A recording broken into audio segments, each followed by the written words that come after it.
tools that are actually available right now to try to mitigate methane emissions. So a bit of an outline about what I'll talk about today. We'll give a little bit of context about methane emissions, really how much are coming from cattle, and a little bit on methane production itself and how that is related to, of course, energy partitioning within cattle or how energy flows. And dietary methane mitigation, so different ways that we can and we know that we can affect methane emissions in cattle. And I'll kind of dive a little bit into one of the more tested methane inhibitors that is out there, actually not commercially available yet, but 3-nitrooxypropanol, we'll call it 3-NOP just for the sake of time going through the presentation. So in terms of actual methane emissions and how much gets emitted from cattle. Okay.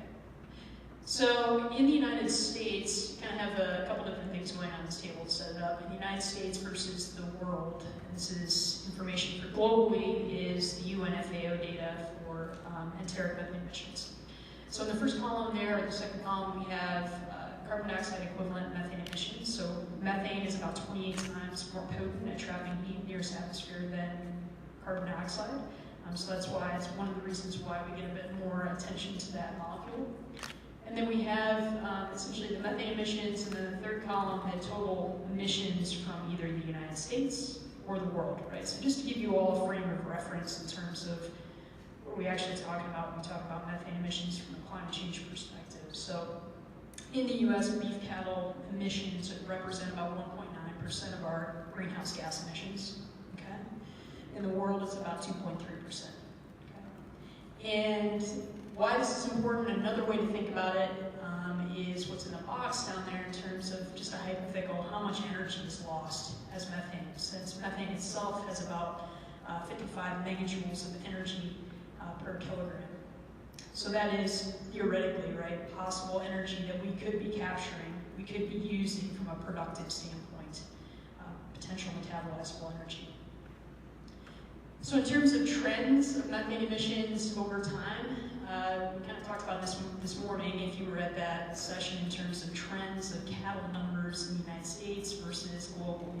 So to set up what you're looking at on this chart, on the y-axis we have gigograms of methane emissions that are coming from cattle, and we have three different lines. So essentially the line that's pretty linear shooting up is developing countries. Okay, so herds have been expanding to actually meet increased demand, right? So that's the trend in those countries. Developing countries is the yellow line. So similar to in the United States, we've had overall developed countries have overall decreased their cattle herds, improved productivity. In the United States, if you look at the FAO's database, since the mid-70s, we've decreased methane emissions by about 34%. I mentioned this earlier, we can probably question if that's completely accurate because that's just using a flat emission factor per head. And we probably have increased methane emissions per head because of increased cattle size. And the reason that's important is because dry matter intake is a major driver for methane emissions. Right? So what you're looking at here is a pretty neat database that was just published in the Journal of Dairy Science. In the upper right-hand part of the slide there is actually records from over 4,000 animals in terms of intake plus methane emissions. Okay, so you can see there's a linear trend clearly. The different squares on this chart are actually just showing you different ways of measuring methane emissions and how that kind of affects what the data look like in these different data sets. So in the upper right-hand corner, we have RC, that is respiratory chambers, so kind of considered the gold standard of measuring methane emissions. In the bottom left is GF, that's green feed. So that's a system where the animals can actually come up to a feeder, get a little bit of feed, and while they're there, their methane emissions are sampled. So it's kind of more of a spot sample type system. And then the fourth panel, the SF6, is a tracer gas technique for measuring methane. So the main takeaway from that is, of course, dry matter intake is related to methane emissions. As cattle eat more, we tend to make more methane emissions. The actual emission pattern itself, in terms of methane emissions from cattle, varies over the day in terms of a diurnal pattern. This is really driven more by meal frequency, right? And I put in on the slide, particularly for cattle fed in confinement, if we think about a lot of our experimental data where we're using respiratory chambers, we know that cattle's intake tends to drop in those systems even when we have adapted them. And so those animals are going to be eating probably the bulk of their feed in a couple of meals, right? So what you're looking at on this graph are two different emissions, so methane emissions on the bottom and hydrogen emissions on this top. And we have the concentrations that are on the y-axis in terms of emission rates per hour. So those peaks that you're looking at in terms of the trends, it's right after feeding, right? So pretty pronounced right after feeding, we really get a peak of methane emissions a little higher over time. And similarly with hydrogen, much lower concentrations, much lower emission rates, but you will get that distinctive peak right after feeding.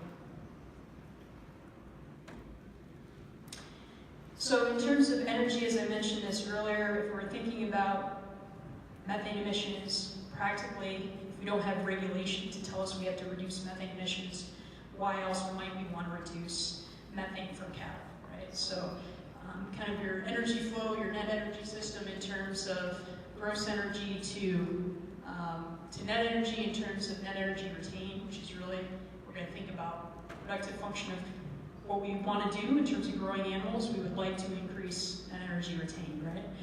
And methane energy is gaseous energy. If we do get any hydrogen emissions, that would be included here. For the most part, all that gas energy loss, digestible energy to metabolizable is methane. So theoretically, if we can reduce that, if we can mitigate those emissions, we can increase the energy that's available for productivity for our animals. So in terms of how those emissions are formed, kind of a simplified model of rumen fermentation. We have carbohydrate fermentation from all those different microbiological species that are living within the rumen. They're generating a lot of reducing equivalents. We think about that as our hydrogen gas pool, essentially, that's available. It can be used for several different things. It can be used for biohydrogenation of unsaturated fats. Big use of it is for the production of methane, right? And this is key because we want to keep those reducing equivalents for the hydrogen gas, partial pressure in the rumen low, right, to allow fermentation, normal fermentation to progress. So the takeaway from all this is just to say that methanogens, the microbes that generate methane in the rumen, are a key part of that ecosystem, right? We need them in normally functioning rumen environments to keep the partial pressure of hydrogen gas low. So if we think about methane, and this is kind of a simplified thinking about it in the box there, how can we actually target methane emissions with these different nutritional or technological strategies, right? We can try to reduce the amount of substrates available, right? We can try to essentially shrink that hydrogen gas pool that's available, right? We can target those methanogen populations directly and try to reduce their population, right?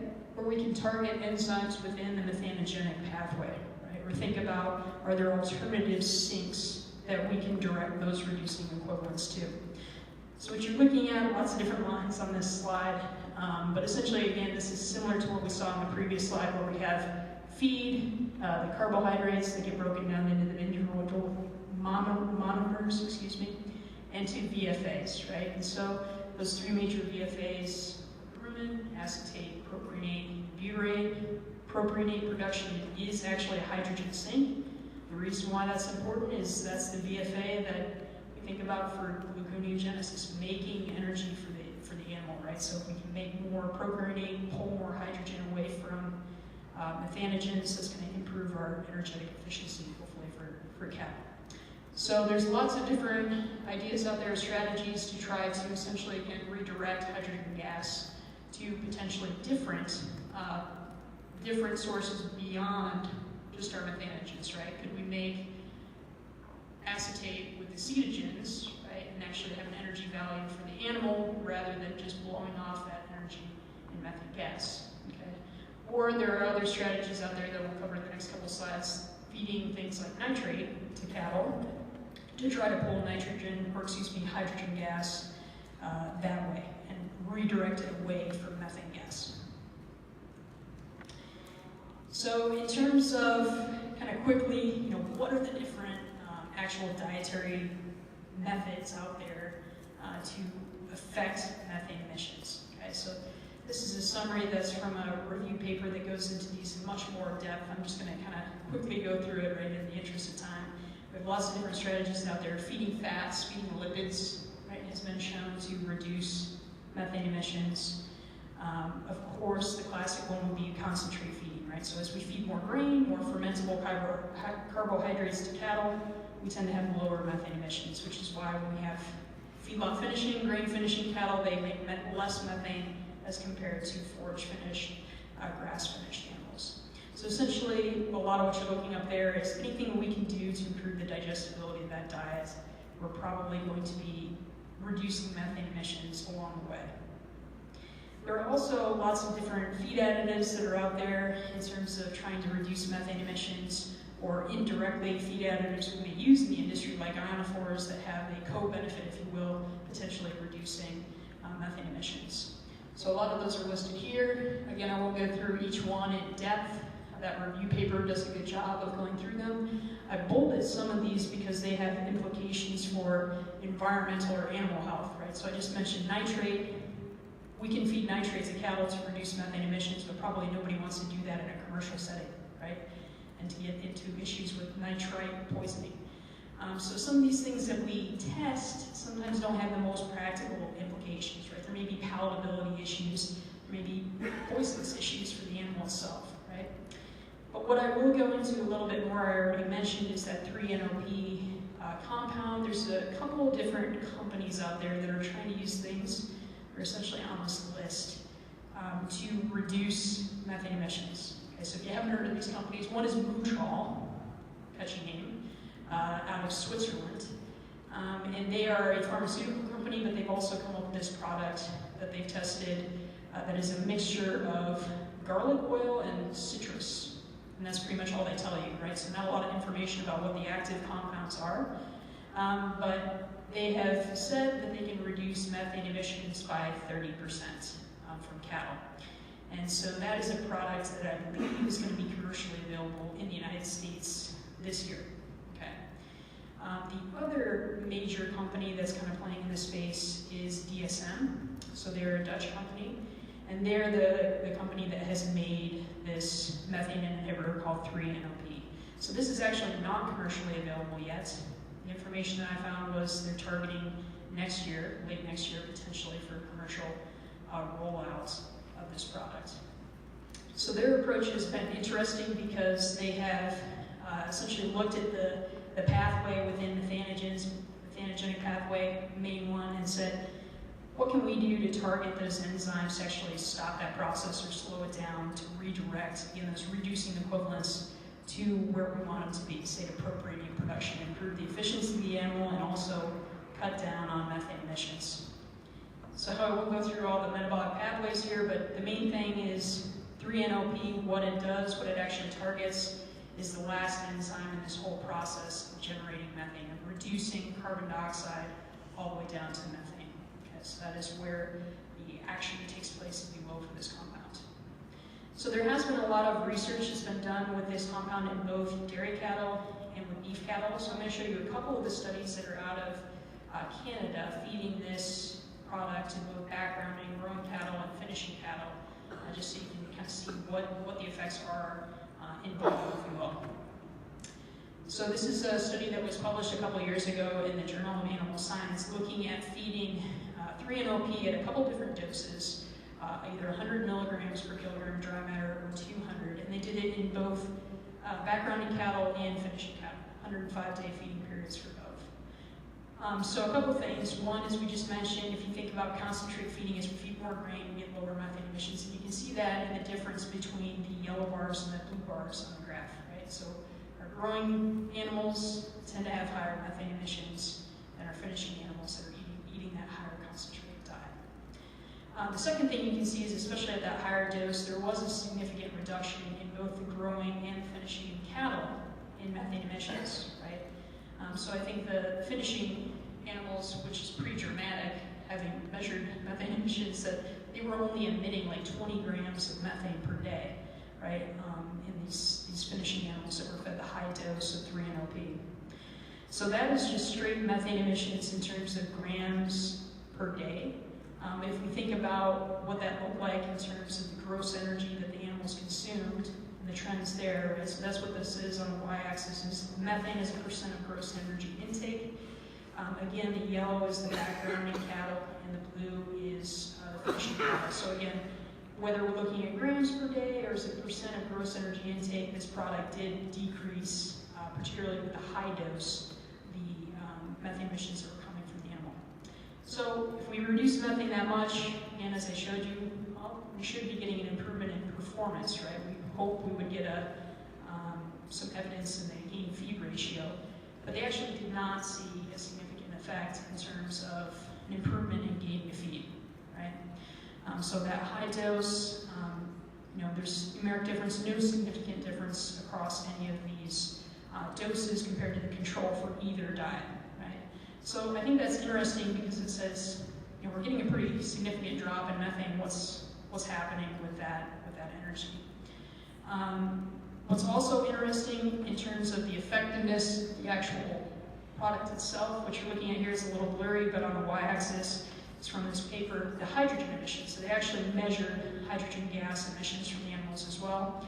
So we kind of get the idea of like, yeah, it's working, right? We're getting hydrogen emission from these animals. The control animals, undetectable in terms of hydrogen, intermediate for the mid dose, and higher for the highest dose of this 3-NOP. They also looked at essentially pulling it out of the animal's diet, and do they go back to normal, right? Is there any sort of carryover effect? That's what's on this slide here. On the left-hand side is when the animals were being fed that highest dose of 3-NOP, and then a few days after it had been pulled out of the animal's diet, right? You can see the methane emissions go back to essentially normal or equivalent to what the control emissions were. So that was one paper out of this research group in Canada. They did do some more research, which I think kind of showed a little bit more of the production potential of this, and feeding in, looking at a factorial arrangement of treatment with Monensin, right, with Rumensin, since that's obviously something that we would typically feed in commercial growing and finishing feedlot diets. So what you're looking at here, there's a lot of different numbers going on, but we essentially have either the diets with Monensin or without Monensin. This is the background in cattle. You can see kind of roughly what the ration was, right? A forage-based barley silage diet with 25% barley grain. So there was an effect in terms of 3-NOP on dry matter intake, and well, actually all those traits, right? Dry matter intake, gain feed, again seeing a significant reduction in methane emissions, and seeing a significant increase, actually being able to detect hydrogen gas emissions.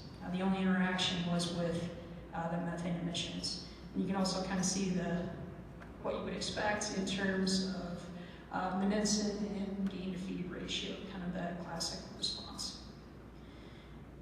So they also did this experiment again with the finishing cow, same group of animals, and in terms of the significant effects, they found no effects for just Monensin, no interactions with the finishing cattle, but did see actually a improvement in gain-to-feed. So the earlier study they didn't. This study they did see an improvement in gain-to-feed ratio.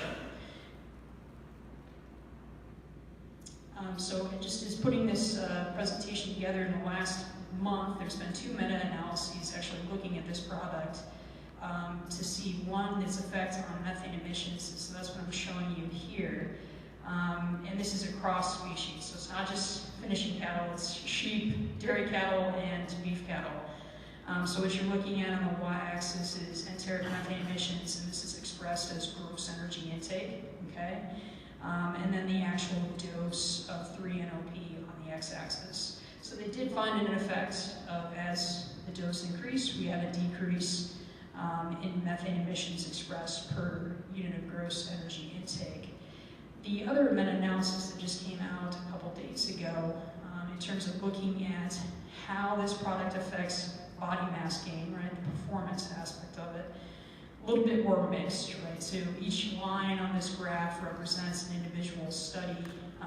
Overall, there was an effect in terms of as methane emissions were reduced, there was an improvement in body weight gain, but you can kind of imagine by looking at this graph, there's a lot of noise, right? There needs to be a lot more studies before we can definitively say that there's an effect on animal performance. So really the conclusion of this meta-analysis and kind of in summary of this product and any of these products, if we're going to say anything about the viability of using them, we're going to have to do a lot more research on measuring methane emissions, but also looking at performance indicators and probably energy flows, energy losses in the animal to understand, are we actually capturing some of that potential energy from methane, or are we not, right, in terms of harnessing it for productive use.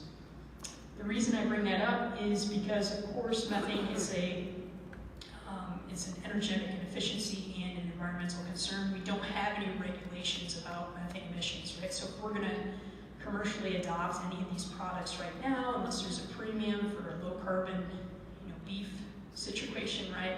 We're probably going to have to see some sort of improvement in performance, right, from using any of these products. And right now, it's not particularly clear that we have a clear benefit of using these products to improve feed efficiency, for example.